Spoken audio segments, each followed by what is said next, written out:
आज का पहला प्रश्न है, भारत के कुल तिलहन के उत्पादन में मध्य प्रदेश का कौन सा स्थान है। चार ऑप्शन दिए गए हैं आपको। आपसे पूछा गया है भारत के कुल तिलहन उत्पादन में मध्य प्रदेश का कौन सा स्थान है। तो इसका जो राइट आंसर है वह है ऑप्शन नंबर 3 पहला। भारत के कुल तिलहन उत्पादन में मध्य प्रदेश का देश में पहला स्थान है। भारत के कुल तिलहन उत्पादन में मध्य प्रदेश का योगदान 27% है। मध्य प्रदेश में मुख्य रूप से राई या सरसों तथा सोयाबीन का उत्पादन किया जाता है। चलिए आगे बढ़ते हैं अगले प्रश्न की ओर। अगला प्रश्न हमारा, निम्न में से सरसों उत्पादन की हांडी कहा जाता है। चार ऑप्शन दिए गए हैं आपको और आपसे पूछा गया है इनमें से किसे सरसों उत्पादन की हांडी कहा जाता है। तो इसका जो राइट आंसर है वह है ऑप्शन नंबर 3 मध्य भारत का पठार। मध्य भारत के पठार को सरसों उत्पादन की हांडी कहा जाता है। सरसों के लिए सर्वाधिक उपयुक्त मिट्टी दोमट मिट्टी होती है। चलिए आगे बढ़ते हैं अगले प्रश्न की ओर।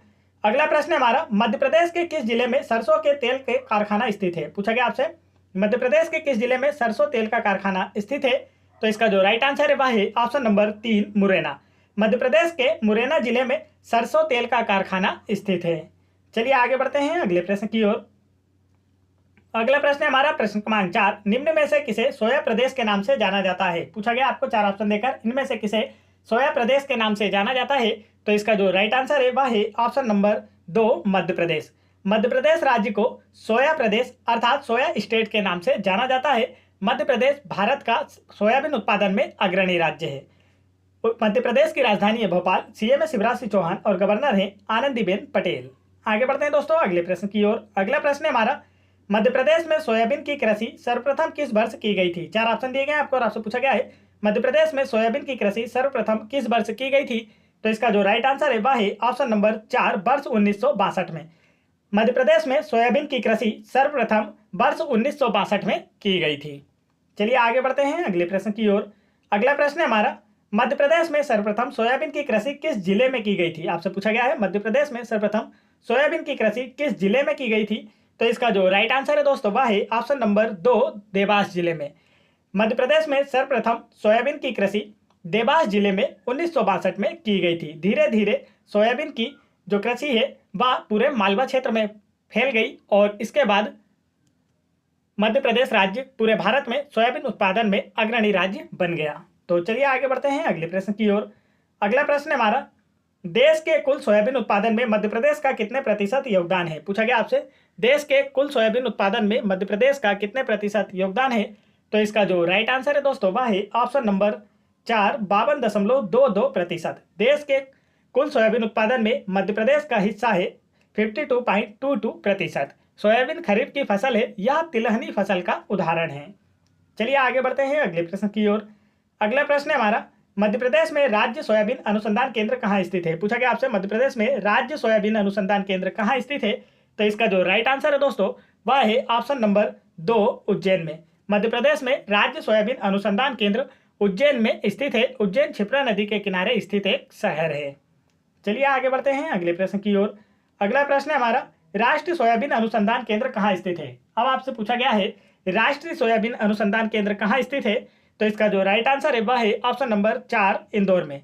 राष्ट्रीय सोयाबीन अनुसंधान केंद्र मध्य प्रदेश के इंदौर में स्थित है और राज्य सोयाबीन अनुसंधान केंद्र मध्य प्रदेश के उज्जैन में स्थित है। इंदौर को मध्य प्रदेश की व्यावसायिक राजधानी भी कहा जाता है और सोयाबीन उत्पादन में मध्य प्रदेश का देश में प्रथम स्थान है। आगे बढ़ते हैं दोस्तों अगले प्रश्न की ओर। अगला प्रश्न हमारा, तिल किसकी फसल है। चार ऑप्शन दिए गए आपको और आपसे पूछा गया है तिल किस मौसम की फसल है। तो इसका जो राइट आंसर है वह है ऑप्शन नंबर 2 खरीफ फसल। तिल खरीफ फसल का एक उदाहरण है। आगे चलते हैं अगले प्रश्न की ओर। अगला प्रश्न है हमारा, मध्य प्रदेश के किस जिले में अलसी का सर्वाधिक उत्पादन होता है। पूछा गया आपसे मध्य प्रदेश के किस जिले में अलसी का सर्वाधिक उत्पादन होता है। तो इसका जो राइट आंसर है वह है ऑप्शन नंबर 4 रीवा जिले में। मध्य प्रदेश के रीवा जिले में अलसी का सर्वाधिक उत्पादन होता है। यह आपको याद रखना है, अलसी रबी फसल का उदाहरण है, तो इसे भी आप याद रख सकते हैं। आगे बढ़ते हैं दोस्तों अगले प्रश्न की ओर। अगला प्रश्न है हमारा, मूंगफली किसकी फसल है। चार ऑप्शन दिए गए आपको और आपसे पूछा गया है मूंगफली इसमें से किससे संबंधित फसल है। तो इसका जो राइट आंसर है वह है ऑप्शन नंबर 2 खरीफ फसल। मूंगफली खरीफ फसल का उदाहरण है। मूंगफली उत्पादन में भारत का गुजरात राज्य अग्रणी है। आगे बढ़ते हैं अगले प्रश्न की ओर। अगला प्रश्न है हमारा, कपास उत्पादन के लिए सर्वाधिक उपयुक्त मिट्टी कौन सी है। पूछा गया आपसे कपास उत्पादन के लिए सर्वाधिक उपयुक्त मिट्टी कौन सी है। तो इसका जो राइट आंसर है वह है ऑप्शन नंबर 1 काली मिट्टी। कपास उत्पादन के लिए सर्वाधिक उपयुक्त मिट्टी काली मिट्टी है। इसका वानस्पतिक नाम गोसिपियम है और कपास उत्पादन में प्रथम राज्य गुजरात है। चलिए आगे बढ़ते हैं अगले प्रश्न की ओर। अगला प्रश्न है हमारा, कपास उत्पादन में मध्य प्रदेश का देश में कौन सा स्थान है? पूछा गया आपसे कपास उत्पादन में मध्य प्रदेश का देश में कौन सा स्थान है? तो इसका जो राइट आंसर है दोस्तों वह है ऑप्शन नंबर 3 चौथा। कपास उत्पादन में मध्य प्रदेश का देश में चौथा स्थान है। मध्य प्रदेश में कपास का 75% जो क्षेत्रफल है वह निमाड़ क्षेत्र में अर्थात बड़वानी, बुरहानपुर, खंडवा तथा खरगोन जिलों के अंतर्गत आता है। इन जिलों को सुनहरे जिलों के नाम से भी जाना जाता है, यह भी आपको याद रखना है। आगे बढ़ते हैं दोस्तों अगले प्रश्न की ओर। अगला प्रश्न है हमारा, वर्ष 2018 में राज्य के प्रथम जैविक कपास अनुसंधान केंद्र की स्थापना कहाँ की गई? पूछा गया आपसे वर्ष 2018 में राज्य के प्रथम जैविक कपास अनुसंधान केंद्र की स्थापना कहाँ की गई? तो इसका राइट आंसर है ऑप्शन नंबर 2 खंडवा में। वर्ष 2018 में राज्य के प्रथम जैविक कपास अनुसंधान केंद्र की स्थापना खंडवा जिले के भगवत राव मंडलोई कृषि विश्वविद्यालय में की गई है। चलिए आगे बढ़ते हैं अगले प्रश्न की ओर। अगला प्रश्न हमारा, मध्य प्रदेश में गांजा उत्पादन में प्रथम जिला कौन सा है? पूछा गया आपसे मध्य प्रदेश में गांजा उत्पादन में प्रथम जिला कौन सा है? तो इसका जो राइट आंसर है वह है ऑप्शन नंबर 4 खंडवा। मध्य प्रदेश में गांजा उत्पादन में प्रथम जिला खंडवा जिला है तथा बुरहानपुर का स्थान दूसरा है, यह भी आपको याद रखना है। आगे बढ़ते हैं अगले प्रश्न की ओर। अगला प्रश्न है हमारा, अफीम किसकी एक फसल है? 4 ऑप्शन दिए गए आपको और आपसे पूछा गया है अफीम किसकी एक फसल है? तो इसका जो राइट आंसर है वह है ऑप्शन नंबर 1 रबी की। अफीम रबी की एक फसल है। अफीम का उपयोग औषधि के रूप में किया जाता है। चलिए आगे बढ़ते हैं अगले प्रश्न की ओर। अगला प्रश्न है हमारा, अफीम उत्पादन में प्रथम स्थान पर कौन सा जिला है? 4 ऑप्शन दिए गए आपको और आपसे पूछा गया अफीम उत्पादन में प्रथम स्थान पर कौन सा जिला है? तो इसका जो राइट आंसर है दोस्तों वह है ऑप्शन नंबर 3 मंदसौर जिला। अफीम उत्पादन में मध्य प्रदेश राज्य में प्रथम जिला मंदसौर जिला है। मध्य प्रदेश के नीमच जिले में अफीम से औषधि बनाने का कारखाना स्थापित किया गया है। चलिए आगे बढ़ते हैं अगले प्रश्न की ओर। अगला प्रश्न है हमारा, ब्राउन शुगर और हेरोइन बनाने में किस पदार्थ का उपयोग किया जाता है? 4 ऑप्शन दिए गए आपको और आपसे पूछा गया है ब्राउन शुगर और हेरोइन बनाने में किस पदार्थ का उपयोग किया जाता है? तो इसका जो राइट आंसर है वह है ऑप्शन नंबर 3 अफीम का। ब्राउन शुगर और हेरोइन बनाने में अफीम पदार्थ का उपयोग किया जाता है। मध्य प्रदेश में सर्वाधिक अफीम का उत्पादन मंदसौर जिले में तथा द्वितीय स्थान पर नीमच जिला आता है। आगे बढ़ते हैं अगले प्रश्न की ओर। अगला प्रश्न है हमारा, मध्य प्रदेश में तंबाकू उत्पादन में प्रथम जिला कौन सा है? 4 ऑप्शन दिए गए आपको और आपसे पूछा गया है मध्य प्रदेश में तंबाकू उत्पादन में प्रथम जिला कौन सा है? तो इसका जो राइट आंसर है वह है ऑप्शन नंबर 4 रीवा। मध्य प्रदेश में तंबाकू उत्पादन में प्रथम जिला रीवा जिला है। तंबाकू के उष्णकटिबंधीय जलवायु तथा लाल पीली मृदा उपयुक्त होती है। चलिए आगे बढ़ते हैं दोस्तों। यदि आप लोगों को एमपी जीके के सिलेबस वाइज अर्थात चैप्टर वाइज वीडियोस देखना है तो आप उन्हें मेरे चैनल के प्लेलिस्ट में जाकर वहां से देख सकते हैं। और आप आने वाली MP police constable exam, MP patwari exam, SSC GD constable exam, RRB group D exam, इन सभी एग्जाम्स के लिए मॉडल सेट पेपर भी मेरे चैनल की प्लेलिस्ट में जाकर वहां से देख सकते हैं। और इन सभी वीडियोस की पीडीएफ फाइल फ्री में डाउनलोड करने के लिए आप मेरा टेलीग्राम चैनल ज्वाइन कर सकते हैं, जिसकी लिंक मैंने वीडियो के डिस्क्रिप्शन में दे रखी है। तो चलिए आगे बढ़ते हैं अगले प्रश्न की ओर। अगला प्रश्न है हमारा, प्रदेश के कुल गन्ना उत्पादन का लगभग 50% क्षेत्रफल किस जिले के अंतर्गत आता है? पूछा गया आपसे प्रदेश के कुल गन्ना उत्पादन का लगभग 50% क्षेत्रफल किस जिले के अंतर्गत आता है? तो इसका जो राइट आंसर है दोस्तों वह है ऑप्शन नंबर 3 नरसिंहपुर में। प्रदेश के कुल गन्ना उत्पादन का लगभग 50% क्षेत्रफल नरसिंहपुर में आता है। गन्ना नकदी फसल का उदाहरण है। चलिए आगे बढ़ते हैं अगले प्रश्न की ओर। अगला प्रश्न है हमारा प्रश्न क्रमांक 22, मध्य प्रदेश में गन्ना अनुसंधान केंद्र कहाँ स्थित है? पूछा गया आपसे मध्य प्रदेश में गन्ना अनुसंधान केंद्र कहाँ स्थित है? तो इसका राइट आंसर है ऑप्शन नंबर 4 नरसिंहपुर में। मध्य प्रदेश में गन्ना अनुसंधान केंद्र नरसिंहपुर के बोहानी में इसको स्थापित किया गया है। चलिए आगे बढ़ते हैं अगले प्रश्न की ओर। अगला प्रश्न है हमारा, मध्य प्रदेश का एकमात्र कॉफी उत्पादक क्षेत्र किस जिले में स्थित है? पूछा गया आपसे 4 ऑप्शन देकर मध्य प्रदेश का एकमात्र कॉफी उत्पादक क्षेत्र किस जिले में स्थित है? तो इसका जो राइट आंसर है वह है ऑप्शन नंबर 4 बैतूल जिले में। मध्य प्रदेश का एकमात्र कॉफी उत्पादक क्षेत्र कुकरू ग्राम है, जो बैतूल जिले के भैंसदेही तहसील में स्थित है। आगे बढ़ते हैं अगले प्रश्न की ओर। अगला प्रश्न है हमारा, देश में फलों के कुल उत्पादन में मध्य प्रदेश का कौन सा स्थान है? पूछा गया आपसे देश में फलों के कुल उत्पादन में मध्य प्रदेश का कौन सा स्थान है? तो इसका जो राइट आंसर है वह है ऑप्शन नंबर 4 सातवां। देश में फलों के कुल उत्पादन में मध्य प्रदेश राज्य का 7वां स्थान है और जबकि अमरूद के उत्पादन में मध्य प्रदेश राज्य का दूसरा स्थान है। तो इसे भी आपको याद रखना है। आगे बढ़ते हैं अगले प्रश्न की ओर। अगला प्रश्न है हमारा, सब्जी उत्पादन में मध्य प्रदेश का देश में कौन सा स्थान है? पूछा गया आपसे सब्जी उत्पादन में मध्य प्रदेश का देश में कौन सा स्थान है? तो इसका जो राइट आंसर है दोस्तों वह है ऑप्शन नंबर 2 तीसरा। सब्जी उत्पादन में मध्य प्रदेश का देश में तीसरा स्थान है। वर्ष 2018-19 की रिपोर्ट के अनुसार पश्चिम बंगाल उत्तर प्रदेश को पीछे छोड़ते हुए देश का प्रथम सब्जी उत्पादक राज्य बना है। चलिए आगे बढ़ते हैं अगले प्रश्न की ओर। अगला प्रश्न है हमारा, मसाला उत्पादन में मध्य प्रदेश का देश में कौन सा स्थान है? पूछा गया आपसे मसाला उत्पादन में मध्य प्रदेश का देश में कौन सा स्थान है? तो इसका जो राइट आंसर है दोस्तों वह है ऑप्शन नंबर 3 चौथा। मसाला उत्पादन में मध्य प्रदेश का देश में चौथा स्थान है। मध्य प्रदेश में मसाला फसलों में मुख्य रूप से मिर्च, अदरक, लहसुन तथा धनिया का उत्पादन किया जाता है। आगे बढ़ते हैं अगले प्रश्न की ओर। अगला प्रश्न है हमारा, फूलों के उत्पादन में मध्य प्रदेश का देश में कौन सा स्थान है? पूछा गया आपको 4 ऑप्शन देकर, फूलों के उत्पादन में मध्य प्रदेश का देश में कौन सा स्थान है? तो इसका जो राइट आंसर है वह है ऑप्शन नंबर 2 चौथा। फूलों के उत्पादन में मध्य प्रदेश का देश में चौथा स्थान है। मध्य प्रदेश में गेंदा, गुलाब, सेवंती, रजनीगंधा का उत्पादन किया जाता है। आगे बढ़ते हैं अगले प्रश्न की ओर। अगला प्रश्न है हमारा प्रश्न क्रमांक 28, मध्य प्रदेश के किस जिले में इजराइल के सहयोग से फूलों की खेती के लिए अनुसंधान केंद्र की स्थापना की जा रही है? 4 ऑप्शन दिए गए आपको और आपसे पूछा गया है मध्य प्रदेश के किस जिले में इजराइल देश के सहयोग से फूलों की खेती के लिए अनुसंधान केंद्र की स्थापना की जा रही है? तो यहाँ पर आपको 4 ऑप्शन दिए गए हैं दोस्तों और इसमें से आपको आपका एक राइट आंसर चुनना है। तो इसका जो राइट आंसर है वह है ऑप्शन नंबर 2 सीहोर। मध्य प्रदेश के सीहोर जिले में इजराइल देश के सहयोग से फूलों की खेती के लिए अनुसंधान केंद्र की स्थापना की जा रही है। इस अनुसंधान केंद्र की स्थापना सीहोर जिले के निकट श्यामपुर में की जा रही है। चलिए आगे बढ़ते हैं अगले प्रश्न की ओर। अगला प्रश्न हमारा, मध्य प्रदेश रेशम के गैर पारंपरिक उत्पादन में देश में किस स्थान पर है? पूछा गया आपसे मध्य प्रदेश रेशम के गैर पारंपरिक उत्पादन में देश में किस स्थान पर है? तो इसका जो राइट आंसर है वह है ऑप्शन नंबर 1 तीसरे स्थान पर। मध्य प्रदेश रेशम के गैर पारंपरिक उत्पादन में देश में तीसरे स्थान पर है। मध्य प्रदेश के 25 जिलों में शहतूत रेशम तथा 9 जिलों में टसर रेशम का उत्पादन किया जाता है। आगे बढ़ते हैं अगले प्रश्न की ओर। अगला प्रश्न हमारा, मध्य प्रदेश में सर्वाधिक मात्रा में किस उर्वरक का उपयोग किया जाता है? पूछा गया आपसे मध्य प्रदेश में सर्वाधिक मात्रा में किस उर्वरक का प्रयोग किया जाता है? तो इसका जो राइट आंसर है वह है option number 2 nitrogen. Madhya Pradesh में सर्वाधिक मात्रा में नाइट्रोजन उर्वरक का उपयोग किया जाता है। प्रश्न है, कृषि एवं संबंधित क्षेत्रों को अर्थव्यवस्था के किस क्षेत्र के अंतर्गत सम्मिलित किया गया है? पूछा गया आपसे कृषि एवं इससे संबंधित क्षेत्रों को अर्थव्यवस्था के किस क्षेत्र के अंतर्गत सम्मिलित किया गया है? तो इसका जो राइट आंसर है दोस्तों वह है ऑप्शन नंबर 3 प्राथमिक क्षेत्र। कृषि एवं इससे संबंधित क्षेत्रों को अर्थव्यवस्था के प्राथमिक क्षेत्र में सम्मिलित किया गया है। अर्थव्यवस्था के प्रथम क्षेत्र में कृषि, मत्स्य पालन, पशुपालन, बागवानी इत्यादि को रखा गया है। चलिए आगे बढ़ते हैं अगले प्रश्न की ओर।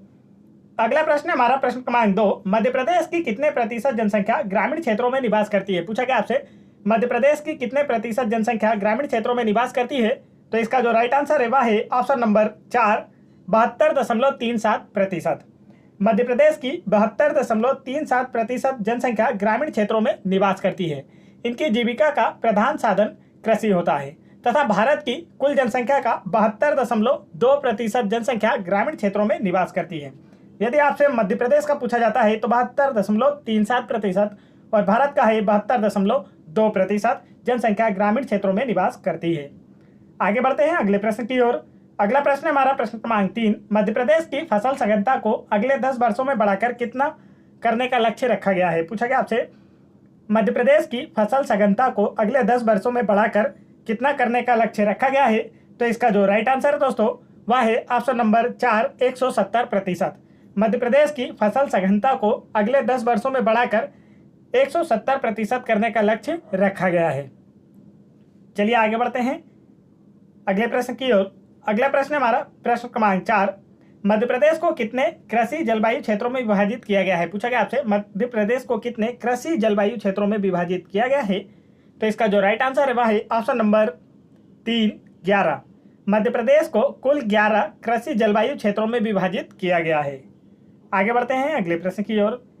अगला प्रश्न हमारा प्रश्न क्रमांक 5, मध्य प्रदेश को कितने फसल क्षेत्रों में विभाजित किया गया है? पूछा गया आपसे मध्य प्रदेश को कितने फसल क्षेत्रों में विभाजित किया गया है? तो इसका जो राइट आंसर है दोस्तों वह है ऑप्शन नंबर 4 5 फसल क्षेत्रों में। मध्य प्रदेश को 5 फसल क्षेत्रों में, जो कि क्रमशः हैं कपास ज्वार क्षेत्र, गेहूं ज्वार क्षेत्र, धान क्षेत्र, गेहूं क्षेत्र तथा गेहूं धान क्षेत्र में बांटा गया है। फसल क्षेत्रों की बात की जाती है तो वह है 5, और यदि आपसे पूछा गया है कृषि क्षेत्रों में तो उसका आंसर होगा 11, जो हम पहले ही देख चुके हैं। तो इन दोनों के बारे में आपको याद रखना है। आगे बढ़ते हैं दोस्तों अगले प्रश्न की ओर। अगला प्रश्न हमारा प्रश्न क्रमांक 6, देश का प्रथम और एकमात्र राज्य जो कृषि आर्थिक सर्वेक्षण जारी करता है कौन सा है? पूछा गया आपसे देश का प्रथम और एकमात्र राज्य जो कृषि आर्थिक सर्वेक्षण जारी करता है कौन सा है? तो इसका जो राइट आंसर है वह है ऑप्शन नंबर 4, मध्य प्रदेश। मध्य प्रदेश देश का प्रथम और एकमात्र ऐसा राज्य है जो कृषि आर्थिक सर्वेक्षण जारी करता है। कृषि आर्थिक सर्वेक्षण की प्रथम रिपोर्ट वर्ष 2012 में जारी की गई थी। इस सर्वेक्षण में कृषि और उससे संबंधित क्षेत्रों की स्थिति को दर्शाया जाता है। आगे बढ़ते हैं अगले प्रश्न की ओर। अगला प्रश्न हमारा प्रश्न क्रमांक 7, मध्य प्रदेश कृषि आर्थिक सर्वेक्षण की प्रथम रिपोर्ट किस वर्ष में जारी की गई थी? पूछा गया आपसे मध्य प्रदेश कृषि आर्थिक सर्वेक्षण की प्रथम रिपोर्ट किस वर्ष जारी की गई थी? तो इसका जो राइट आंसर है वह है ऑप्शन नंबर 4, वर्ष 2012 में। वर्ष 2012 में मध्य प्रदेश कृषि आर्थिक सर्वेक्षण की प्रथम रिपोर्ट जारी की गई थी, और ऐसा करने वाला मध्य प्रदेश भारत का प्रथम और एकमात्र राज्य है। आगे बढ़ते हैं दोस्तों अगले प्रश्न की ओर। अगला प्रश्न हमारा प्रश्न क्रमांक 8, कृषि शोध एवं शिक्षा हेतु राज्य सरकार द्वारा राज्य के कृषि जीडीपी से कितने प्रतिशत राशि निवेश करने का लक्ष्य रखा गया है? पूछा गया आपसे कृषि शोध एवं शिक्षा हेतु राज्य सरकार द्वारा कृषि जीडीपी से कितने प्रतिशत राशि निवेश करने का लक्ष्य रखा गया है? तो इसका जो राइट आंसर है वह है ऑप्शन नंबर 2%। कृषि शोध एवं शिक्षा हेतु राज्य सरकार द्वारा राज्य के कृषि जीडीपी से 2% राशि निवेश करने का लक्ष्य रखा गया है। चलिए आगे बढ़ते हैं अगले प्रश्न की ओर। अगला प्रश्न हमारा प्रश्न क्रमांक 9, मध्य प्रदेश को अब तक कितनी बार कृषि कर्मण पुरस्कार से सम्मानित किया गया है? पूछा गया आपसे मध्य प्रदेश को अब तक कितनी बार कृषि कर्मण पुरस्कार से सम्मानित किया गया है? तो इसका जो राइट आंसर है वह है ऑप्शन नंबर 3, 5 बार। मध्य प्रदेश को लगातार 5 बार कृषि कर्मण पुरस्कार से सम्मानित किया गया है। वर्ष 2011-12, वर्ष 2012-13 तथा वर्ष 2014-15 में कुल खाद्यान्न की श्रेणी में यह अवार्ड मिला था, तथा वर्ष 2013-14 व वर्ष 2015-16 में गेहूं के उत्पादन के लिए यह पुरस्कार प्रदान किया गया था। तो आपको याद रखना है मध्य प्रदेश को अब तक लगातार 5 बार कृषि कर्मण पुरस्कार से सम्मानित किया जा चुका है। आगे बढ़ते हैं दोस्तों अगले प्रश्न की ओर। अगला प्रश्न हमारा प्रश्न क्रमांक 10, जनसंख्या 2011 के अनुसार मध्य प्रदेश में कुल कृषि श्रमिकों की संख्या कितनी है? पूछा गया आपसे जनसंख्या 2011 के अनुसार मध्य प्रदेश में कुल कृषि श्रमिकों की संख्या कितनी है? तो इसका जो राइट आंसर है वह है ऑप्शन नंबर 4, 121.9 लाख। जनगणना 2011 के अनुसार मध्य प्रदेश में कुल कृषि श्रमिकों की संख्या 121.9 लाख है, तथा जनगणना 2011 के अनुसार संपूर्ण देश में कुल कृषि श्रमिकों की संख्या 1443.2 लाख है। तो जिसमें से 121.9 लाख जनसंख्या मध्य प्रदेश में है, यह आपको याद रखना है। चलिए आगे बढ़ते हैं अगले प्रश्न की ओर। अगला प्रश्न हमारा प्रश्न क्रमांक 11, जनगणना 2011 के अनुसार मध्य प्रदेश में कृषि भूमि जोत का औसत आकार कितना है? पूछा गया आपसे जनगणना 2011 के अनुसार मध्य प्रदेश में कृषि भूमि जोत का औसत आकार कितना है? तो इसका जो राइट आंसर है वह है ऑप्शन नंबर 2, 1.78 हेक्टेयर। जनगणना 2011 के अनुसार मध्य प्रदेश में कृषि भूमि जोत का औसत आकार 1.78 हेक्टेयर है, जबकि संपूर्ण देश में भू जोतों का औसत आकार 1.16 हेक्टेयर है। तो आपको दोनों ही याद रखना है। याद रहे प्रदेश में सर्वाधिक कृषि जोत का आकार हरदा जिले में है, तथा प्रदेश में न्यूनतम कृषि जोत का आकार कटनी एवं नीमच जिलों में है। तो यह भी आपको याद रखना है, पूछा जाता है। आगे बढ़ते हैं दोस्तों अगले प्रश्न की ओर। अगला प्रश्न हमारा प्रश्न क्रमांक 12, मध्य प्रदेश राज्य में गेहूं का सर्वाधिक उत्पादन किस क्षेत्र में होता है? पूछा गया आपसे मध्य प्रदेश राज्य में गेहूं का सर्वाधिक उत्पादन किस क्षेत्र में होता है? तो इसका जो राइट आंसर है वह है ऑप्शन नंबर 3, नर्मदा घाटी में। मध्य प्रदेश राज्य में गेहूं का सर्वाधिक उत्पादन नर्मदा घाटी क्षेत्रों में होता है। वर्ष 2018-19 के अनुसार भारत में उत्तर प्रदेश के पश्चात गेहूं उत्पादन में मध्य प्रदेश का तृतीय स्थान था। चलिए आगे बढ़ते हैं अगले प्रश्न की ओर। अगला प्रश्न हमारा प्रश्न क्रमांक 13, मध्य प्रदेश की गेहूं की टोकरी किसे कहा जाता है? पूछा गया आपसे मध्य प्रदेश की गेहूं की टोकरी किसे कहा जाता है? तो इसका जो राइट आंसर है दोस्तों वह है ऑप्शन नंबर 1, मालवा का पठार। मध्य प्रदेश के मालवा के पठार को मध्य प्रदेश की गेहूं की टोकरी कहा जाता है। प्रदेश में हरित क्रांति का सर्वाधिक प्रभाव गेहूं और चावल की कृषि के विकास में रहा है। चलिए आगे बढ़ते हैं। अगला प्रश्न है हमारा प्रश्न क्रमांक 14। मालवा क्षेत्र में कहाँ गेहूं की सर्वश्रेष्ठ किस्म सरबती का उत्पादन किया जाता है? पूछा गया आपसे, मालवा क्षेत्र में कहाँ गेहूं की सर्वश्रेष्ठ किस्म सरबती का उत्पादन किया जाता है? तो इसका जो राइट आंसर है वह है ऑप्शन नंबर 4 उज्जैन में। मालवा क्षेत्र के उज्जैन में गेहूं की सर्वश्रेष्ठ किस्म सरबती का उत्पादन किया जाता है। सरबती गेहूं की किस्म को द गोल्डन ग्रेन भी कहा जाता है क्योंकि इसका रंग सुनहरा होता है। चलिए आगे बढ़ते हैं अगले प्रश्न की ओर। अगला प्रश्न है हमारा, धान मूल रूप से कौन सी फसल है? पूछा गया आपको 4 ऑप्शन देकर, धान इनमें से मुख्य रूप से कौन सी फसल है? तो इसका जो राइट आंसर है वह है ऑप्शन नंबर 2 खरीफ की फसल। धान मूल रूप से खरीफ की फसल है। इसकी बुआई जून जुलाई में तथा कटाई अक्टूबर नवंबर में की जाती है। इसके लिए 150 से 200 सेंटीमीटर वर्षा अनिवार्य है तथा यह लाल मिट्टी व दोमट मिट्टी इसके लिए उपयुक्त होती है। चलिए आगे बढ़ते हैं अगले प्रश्न की ओर। अगला प्रश्न हमारा प्रश्न क्रमांक 16। मध्य प्रदेश का कौन सा जिला चावल उत्पादन में अग्रणी है? पूछा गया आपसे, मध्य प्रदेश का कौन सा जिला चावल उत्पादन में अग्रणी है? तो इसका जो राइट आंसर है दोस्तों वह है ऑप्शन नंबर 3 बालाघाट। मध्य प्रदेश का बालाघाट जिला चावल उत्पादन में अग्रणी जिला है। बालाघाट जिले में धान की कृषि रबी और खरीफ की फसल के रूप में किया जाता है। स्थानीय रूप में इसे रोपा या बारानी कृषि भी कहते हैं। भारत में चावल का सर्वाधिक उत्पादन पश्चिम बंगाल में होता है। चलिए आगे बढ़ते हैं अगले प्रश्न की ओर। अगला प्रश्न हमारा प्रश्न क्रमांक 17। बाजरा किस मौसम की फसल है? पूछा गया आपसे, बाजरा किस मौसम की फसल है? तो इसका जो राइट आंसर है वह है ऑप्शन नंबर 2 खरीफ।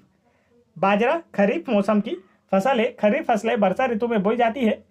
इसमें सूखा सहने की क्षमता अधिक होती है, आपको याद रखना है बाजरा में। चलिए आगे बढ़ते हैं अगले प्रश्न की ओर। अगला प्रश्न है हमारा प्रश्न क्रमांक 18। भारत में बाजरा का सर्वाधिक उत्पादन किस राज्य में होता है? पूछा गया आपसे, भारत में बाजरा का सर्वाधिक उत्पादन किस राज्य में होता है? तो इसका जो राइट आंसर है वह है ऑप्शन नंबर 2 राजस्थान राज्य में। भारत में बाजरा का सर्वाधिक उत्पादन राजस्थान राज्य में होता है। बाजरा खरीफ फसल है और मैं पहले ही आपको बता चुका हूं कि इसमें सूखा सहने की क्षमता अधिक होती है। राजस्थान की राजधानी है जयपुर। राजस्थान के सीएम अशोक गहलोत और राजस्थान के गवर्नर है कलराज मिश्र। चलिए आगे बढ़ते हैं अगले प्रश्न की ओर। अगला प्रश्न हमारा प्रश्न क्रमांक 19। मध्य प्रदेश में जौ का सर्वाधिक उत्पादन किस जिले में होता है? पूछा गया आपसे, मध्य प्रदेश में जौ का सर्वाधिक उत्पादन किस जिले में होता है? तो इसका जो राइट आंसर है वह है ऑप्शन नंबर 2 नरसिंहपुर में। मध्य प्रदेश में जौ का सर्वाधिक उत्पादन मध्य प्रदेश के नरसिंहपुर जिले में होता है। चलिए आगे बढ़ते हैं अगले प्रश्न की ओर। अगला प्रश्न हमारा प्रश्न क्रमांक 20। निम्न में से किसे अनाज की रानी के नाम से भी जाना जाता है? पूछा गया आपसे, निम्न में से किसे अनाज की रानी के नाम से भी जाना जाता है? तो इसका जो राइट आंसर है वह है ऑप्शन नंबर 2 मक्का। मक्का को अनाज की रानी के नाम से भी जाना जाता है। मक्का खरीफ की फसल है। मक्का उत्पादन में मध्य प्रदेश का देश में दूसरा स्थान है, इसे भी आपको याद रखना है। आगे बढ़ते हैं दोस्तों अगले प्रश्न की ओर। अगला प्रश्न है हमारा, मक्का उत्पादन में मध्य प्रदेश का देश में कौन सा स्थान है? तो यह आपसे पूछा गया है। इसका राइट आंसर है ऑप्शन नंबर 2 दूसरा स्थान है। चलिए आगे बढ़ते हैं अगले प्रश्न की ओर। अगला प्रश्न है हमारा प्रश्न क्रमांक 22। दलहनी फसलों की जड़ों में पाया जाने वाला राइजोबियम जीवाणु कौन सी गैस का स्थिरीकरण करता है? पूछा गया आपसे, दलहनी फसलों की जड़ों में पाया जाने वाला राइजोबियम जीवाणु कौन सी गैस का स्थिरीकरण करता है? तो इसका जो राइट आंसर है वह है ऑप्शन नंबर 2 नाइट्रोजन। दलहनी फसलों की जड़ों में पाया जाने वाला राइजोबियम जीवाणु नाइट्रोजन का स्थिरीकरण करता है। चलिए आगे बढ़ते हैं अगले प्रश्न की ओर। अगला प्रश्न हमारा प्रश्न क्रमांक 23। 2018-19 में कुल दालों के उत्पादन में मध्य प्रदेश का कौन सा स्थान रहा? पूछा गया आपसे, 2018-19 के कुल उत्पादन में मध्य प्रदेश का कौन सा स्थान रहा? तो इसका जो राइट आंसर है वह है ऑप्शन नंबर 3 पहला। 2018-19 के अनुसार दालों के कुल उत्पादन में मध्य प्रदेश का देश में प्रथम स्थान था। इस वर्ष भारत में द्वितीय स्थान पर महाराष्ट्र राज्य और तृतीय स्थान पर राजस्थान था। चलिए आगे बढ़ते हैं अगले प्रश्न की ओर। अगला प्रश्न है हमारा प्रश्न क्रमांक 24। किस जिले में एशिया के सबसे बड़े दलहन फसल शोध एवं तकनीक प्रसार केंद्र की स्थापना की जा रही है? पूछा गया आपसे, किस जिले में एशिया के सबसे बड़े दलहन फसल शोध एवं तकनीक प्रसार केंद्र की स्थापना की जा रही है? तो इसका जो राइट आंसर है वह है ऑप्शन नंबर 4 सीहोर। सीहोर जिले में एशिया के सबसे बड़े दलहन फसल शोध एवं तकनीक प्रसार केंद्र की स्थापना की जा रही है तथा यहीं पर सूखे क्षेत्रों में कृषि संबंधी शोध के लिए अंतर्राष्ट्रीय केंद्र की स्थापना भी की गई है। चलिए आगे बढ़ते हैं। अगला प्रश्न है हमारा प्रश्न क्रमांक 25। देश के कुल चना उत्पादन में मध्य प्रदेश का कौन सा स्थान है? पूछा गया आपसे, देश के कुल चना उत्पादन में मध्य प्रदेश का कौन सा स्थान है? तो इसका जो राइट आंसर वह है ऑप्शन नंबर 1 पहला। देश के कुल चना उत्पादन में मध्य प्रदेश राज्य का पहला स्थान है, जबकि राजस्थान का दूसरा तथा महाराष्ट्र का तीसरा स्थान है। चना रबी की फसल का उदाहरण है, यह अक्टूबर नवंबर में बोई जाती है। चलिए आगे बढ़ते हैं अगले प्रश्न की ओर। अगला प्रश्न हमारा प्रश्न क्रमांक 26, अरहर उत्पादन में मध्य प्रदेश का भारत में कौन सा स्थान है? पूछा गया आपसे अरहर उत्पादन में मध्य प्रदेश का भारत में कौन सा स्थान है? तो इसका जो राइट आंसर है वह है ऑप्शन नंबर 2 तीसरा। अरहर उत्पादन में मध्य प्रदेश का भारत में तीसरा स्थान है, जबकि अरहर उत्पादन में प्रथम स्थान पर कर्नाटक राज्य है। अगला प्रश्न हमारा, मध्य प्रदेश के किस जिले में अरहर अनुसंधान केंद्र स्थित है? पूछा गया आपसे मध्य प्रदेश के किस जिले में अरहर अनुसंधान केंद्र स्थित है? तो इसका जो राइट आंसर है वह है ऑप्शन नंबर 4 सीहोर जिले में। मध्य प्रदेश के सीहोर जिले में अरहर अनुसंधान केंद्र स्थित है। यह सीहोर जिले के शेरपुर में स्थित है, इसे भी आपको याद रखना है। तो अगला प्रश्न हमारा प्रश्न क्रमांक 28, अरहर उत्पादन में देश में प्रथम राज्य कौन सा है? पूछा गया आपसे अरहर उत्पादन में देश में प्रथम राज्य कौन सा है? तो इसका जो राइट आंसर है वह है ऑप्शन नंबर 3 कर्नाटक राज्य। अरहर उत्पादन में देश में प्रथम राज्य कर्नाटक राज्य है, जबकि मध्य प्रदेश का देश में तीसरा स्थान है। अरहर खरीफ फसल का उदाहरण है, इसे भी आपको याद रखना है, और यह एक दलहनी फसल है। आगे बढ़ते हैं दोस्तों अगले प्रश्न की ओर। अगला प्रश्न हमारा प्रश्न क्रमांक 29, उड़द उत्पादन में मध्य प्रदेश में कौन सा जिला शीर्ष स्थान पर है? पूछा गया आपसे उड़द उत्पादन में मध्य प्रदेश में कौन सा जिला शीर्ष स्थान पर है? तो इसका जो राइट आंसर है वह है ऑप्शन नंबर 4 टीकमगढ़ जिला। उड़द उत्पादन में मध्य प्रदेश में शीर्ष स्थान पर टीकमगढ़ जिला है। उड़द का वानस्पतिक नाम बिग्नो मुंगो है, जो लेग्यूमिनेस कुल का पौधा है। क्षेत्रफल एवं उत्पादन की दृष्टि से टीकमगढ़ जिले का राज्य में प्रथम स्थान है। आगे बढ़ते हैं अगले प्रश्न की ओर। अगला प्रश्न हमारा प्रश्न क्रमांक 30, भारत के कुल तिलहन उत्पादन में मध्य प्रदेश का कौन सा स्थान है? पूछा गया आपसे भारत के कुल तिलहन उत्पादन में मध्य प्रदेश का कौन सा स्थान है? तो इसका जो राइट आंसर है वह है ऑप्शन नंबर 4 पहला। भारत के कुल तिलहन उत्पादन में मध्य प्रदेश का देश में पहला स्थान है। मध्य प्रदेश में तिलहनी फसलों में मुख्य रूप से राई या सरसों तथा सोयाबीन का उत्पादन किया जाता है। सोयाबीन उत्पादन में मध्य प्रदेश का देश में प्रथम स्थान है, इसलिए मध्य प्रदेश को सोया स्टेट या सोया प्रदेश भी कहा जाता है। चलिए आगे बढ़ते हैं दोस्तों। यहाँ पर मैंने आप लोगों के लिए क्विज रखी हुई है, जिसका आंसर आप लोगों को मुझे कमेंट करके बताना है। आज की क्विज है, रामलीला का मेला किस जिले में लगता है? पूछा गया आपसे रामलीला का मेला किस जिले में लगता है? तो इसका जो राइट आंसर है वह आप लोग मुझे कमेंट करके जरूर बताएं, और आप लोगों का वीडियो कैसा लगा यह भी आप मुझे कमेंट करके जरूर बताएं। वीडियो पसंद आया हो तो वीडियो को एक लाइक जरूर करें, और मेरे चैनल को भी जरूर सब्सक्राइब कर लें, और बेल आइकन का बटन जरूर दबा लें, ताकि ऐसे इंपॉर्टेंट एजुकेशनल वीडियो के नोटिफिकेशन आप तक आसानी से पहुंचते रहे। जय हिंद दोस्तों।